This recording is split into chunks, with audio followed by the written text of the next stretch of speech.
Sejak pandemi, pengetatan perbatasan akibatkan jumlah PMA di Taiwan menurun. Merujuk pada data MOL pada akhir April 2022, jumlah total PMA dibandingkan kuartal pertama 2020 berkurang 50 ribuan orang. Untuk PMA rumah tangga saja, berkurang 40 ribuan orang. The Garden of Hope Foundation pada 16 Juni menggelar forum online, menyebutkan menurunnya jumlah PMA rumah tangga telah mendampak keluarga yang membutuhkan perawatan jangka panjang. Ditambah lagi dengan adanya pembatasan untuk menetap di lokasi kerja, menjadikan para PMA menjadi kelompok lemah. 受到疫情的一个影响，其实台湾常年在仰赖这个外籍看护工在外的这样环境的一个变动下，出现了越来越大的一个人力的一个缺口。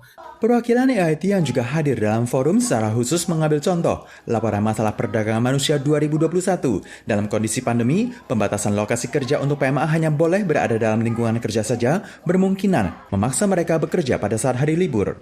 Among its observations, the report notes that domestic workers faced some special vulnerabilities.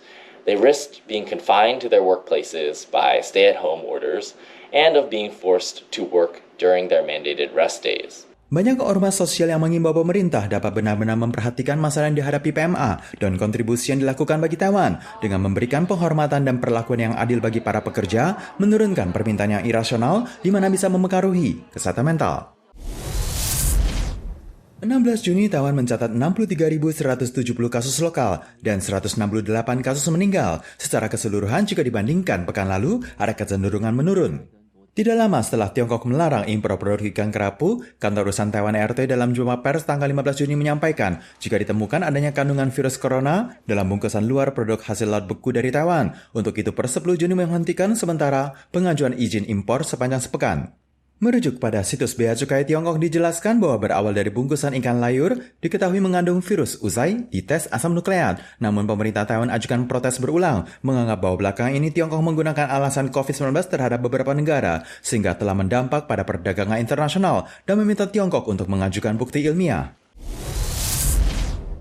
Seiring dengan akan segera dibukanya perbatasan negara, banyak pelaku usaha pariwisata menyampaikan pandemi telah mengurangi jadwal penerbangan. Ditambah dengan naiknya harga minyak, maka tiket pesawat akan lebih mahal 30 hingga 50% dibandingkan sebelumnya. Kenaikan harga tiket untuk jalur penerbangan dengan masa terbang yang lebih lama akan semakin terasa. Untuk penerbangan Taipei-San Francisco, pada pertengahan Juli, harga tiket berada pada kisaran 59.000 hingga 60.000 dolar Taiwan, berbeda banyak dibandingkan sebelum pandemi. 供给缺少的一个情况之下，这个费用势必是上涨的，所以目前我们大概有这个问出来的一些价钱，或者消费者有询问的一些票价，大概基本3到5成的一个这个涨幅。 Pelaku usaha menjelaskan modal produk untuk turis bertambah pasca pandemi, sehingga harga naik adalah hal yang wajar agar konsumen dapat mengetahui kondisi kenaikan harga wisata, meskipun Biro Pariwisata belum mengizinkan wisata berkelompok, namun per hari ini mengizinkan pelaku usaha untuk kembali menawarkan paket perjalanan ke luar negeri yang boleh diumumkan dan dipromosi, namun belum boleh mengambil biaya dari konsumen.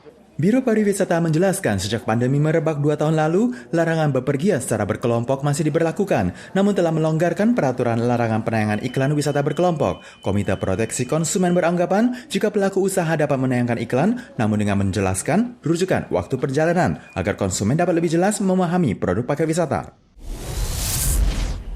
Rabu malam pukul 10-an, sebuah toko ban di kota Hsinchu mendadak muncul api besar. Api dengan cepat melalap bangunan yang berdinding besi seng, ditambah dengan banyaknya bahan mudah terbakar di dalamnya. Kecuali pemilik gedung yang berhasil melarikan diri, 4 orang dewasa dan 4 anak kecil yang berada di lantai 2 tak terselamatkan. Toko ban di perempatan Tongta Road dan Chongyang Road di kota Hsinchu itu adalah rumah tinggal 3 generasi keluarga terkait. Insiden terjadi saat istri, putri, 2 menantu perempuan dan 4 anak laki-laki tengah berada di lantai 2. Setelah terjadi perang mulut antara putra kedua bermerga Chen dengan keluarga, ia lantas pergi membeli bensin dan pulang untuk menyulut kebakaran. Polisi menjelaskan jika tersangka memiliki catatan kriminal pencurian dan penipuan. Istrinya beserta 3 anaknya juga tewas terbakar.